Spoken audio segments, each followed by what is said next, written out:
All right, let's talk about one of the biggest, most controversial names out there, Bob Lazar. Now, this is a story that exploded over 30 years ago. But what's crazy is that it is far from over. We're going to dig into something called the 115 anomaly and figure out why, decades later, it was enough to get the FBI to kick down his door. So, to really get to the heart of this, we're not going to start way back in the 80s. Nope, we're starting with something much more recent, something dramatic, that basically threw gasoline on this entire fire. You have to ask yourself, after more than 30 years of the world calling this guy a liar, a total hoaxer, why on earth would the FBI suddenly conduct a massive armed raid on him in 2017? Okay, so the official story, the reason they gave on paper, it was supposedly about investigating a customer who bought some toxic chemicals. Sounds pretty minor, right? But our sources tell a completely different story. They say dozens of agents weren't there for some small-time chemical sale. No way. They were ripping the place apart, tearing up floorboards, because they were on a desperate hunt for a dead man's switch, the one piece of physical proof that could validate everything Lazar ever said. Okay, to make sense of that raid, we gotta jump in the time machine and go all the way back to 1989. This is the moment it all began. A physicist decides to step out of the shadows and tell a story that, if it's true, well, it's the biggest secret in human history. Period. And here it is, the bombshell. In his own words, he says, "My name is Bob Lazar. I worked at a facility called S4. My job was in the reverse engineering of an alien spacecraft. I mean, let that sink in. He wasn't some guy who just saw weird lights in the sky. He claimed to have been on the inside, giving a nuts and bolts technical debrief on how to take apart a captured non-human vehicle." And this is what made his story so different. The core claims he made back then were incredibly specific. He said he was hired in '88 to work at S4, this super secret base near Area 51. He said the place held 9 different extraterrestrial craft, and his job? To focus on one specific ship, the sport model and its antimatter reactor. And powering that reactor was something nobody had ever heard of, a stable, super heavy element, element 115. So what happened when he came forward? Did the government debate the physics with him? No. The system's response was to erase him. Before he spoke out, he's a physicist with degrees from places like MIT and Caltech, working at Los Alamos. After, he's a hoaxer. His university records, his employment history, even his birth certificate, they all just kind of vanished. The sources we're looking at call this a full-on erasure protocol, a retroactive unpersoning. It's terrifying. So just look at this timeline, because it is wild. In 1989, he goes public with the whole S4 and Element 115 story. For years, he's ridiculed. Then, in 2003, 14 years later, scientists in a lab actually synthesize Element 115. They call it moscovium. It's a huge validation for a key part of his story, right? But then, fast forward to 2017, and instead of getting some kind of vindication, his business gets raided by the FBI. It just doesn't add up. So let's get into the tech itself. What exactly was this stuff that Lazar claimed he was working on? Our sources say it all comes down to this alien god fuel, an exotic power source that makes our own physics look like we're still banging rocks together. Okay, element 115 or moscovium. Lazar described it as this super heavy but stable element. And here's the absolute kicker. When you bombard it with protons, it doesn't just get hot like our nuclear materials.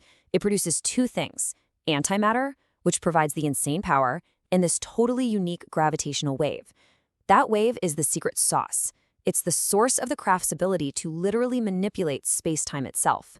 Right? So this gravity A wave, as he called it, is basically a form of the strong nuclear force that just radiates from element 115 naturally.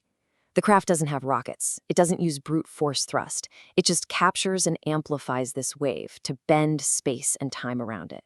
It's not fighting gravity. It's gliding on it. It's this beautiful, elegant, solid-state system with basically zero waste heat. And this chart really just puts it all in perspective. Look at the comparison. The alien sport model uses stable element 115, gets its power from antimatter annihilation, and its byproduct is gravity waves. It's 100% efficient. Then you look at our human nuclear engines, we're using unstable stuff like uranium, relying on fission, and creating immense heat and radiation. It's just a high-waste, incredibly dangerous, controlled explosion. It's night and day. And this leads us straight to humanity's crude attempts to copy this stuff. Our sources call it the Gnostic Indictment, the idea that we've tried to build our own versions, but because we don't have the God fuel, the results are just dangerous, volatile counterfeits. I mean, look at the difference here. You have the divine original, the sport model with its solid-state gravity wave propulsion. It achieves 100% mass reduction. Then you have the supposed human counterfeit, the TR-3B Astra. It's all brute force, a plasma vortex engine that's volatile and radioactive. It's the difference between a masterpiece and a desperate reverse-engineered imitation. So, instead of that small, clean, solid-state reactor, what did our engineers supposedly build? A magnetic field disruptor, or MFD. To make this thing work, it spins mercury-based plasma at 60,000 RPM. It has to be supercooled and pressurized to an insane 250,000 atmospheres. And it doesn't create a clean gravity bubble. It just generates a smudge in spacetime. And to top it all off, it requires massive radiation shielding just to keep the crew from being cooked alive. This quote from the source material just says it all. They could not build the perfect solid-state engine, so they built a dangerous, roaring, volatile liquid metal engine that got them close enough. That phrase, close enough, just perfectly captures the engineering desperation we're talking about here. And here's the number that really tells the story, 89%. That is the mathematical fingerprint of that desperation. It's the absolute maximum mass reduction the TR-3B can supposedly hit before its MFD literally tears itself apart. The original gets to 100%. That 11% gap, that's the difference between elegant, alien tech and our crude human copy. Okay, so why is this one element, this element 115, so absolutely critical? And more importantly, what does any of this have to do with the FBI tearing up Bob Lazar's lab in 2017? Let's connect the dots. See, in nuclear physics, there's this theoretical idea called the island of stability. The theory goes that if you can get a super heavy element with just the right magic number of neutrons, it stops decaying and becomes perfectly stable. Lazar's claim was that the alien fuel was a stable isotope of 115 from this island. Now, we can create element 115 in a particle accelerator, but it decays in milliseconds. We can't get it to that stable, solid state. And that's the whole problem. Humanity just doesn't have the technology to make this stable version. You'd need something like a supernova or a neutron star collision to forge it. So we can't make the fuel. The US military, according to the story, only has what it's recovered from crash sites, maybe 500 pounds total. And that's why they're stuck building these dangerous, volatile knockoff engines. And now we get to the dead man's switch. This is the whole reason for the raid. Lazar has admitted that back when he left S4, he stole a very small piece of stable element 115. Why? As an insurance policy, a way to keep himself from being eliminated. Because that small piece, that is the ultimate physical proof. If that ever got into the hands of an independent lab, it would bring the entire 80-year cover-up crashing down in a single day. Which brings us to where we are today, this strange, high-stakes standoff. It's an intelligence game where the government is desperate to get that piece of proof back, but they can't just kill the witness. I mean, it's the question you have to ask, right? If Bob Lazar really holds the ultimate proof, a piece of material that could literally change the world, why haven't they just assassinated him and taken it? The answer is, well, it's pretty chilling, and it tells you everything you need to know about modern information warfare. Look, if they killed Bob Lazar, he'd instantly become a martyr. His death would be seen as the ultimate validation of everything he ever said. So instead, they employ what our sources call a soft kill protocol.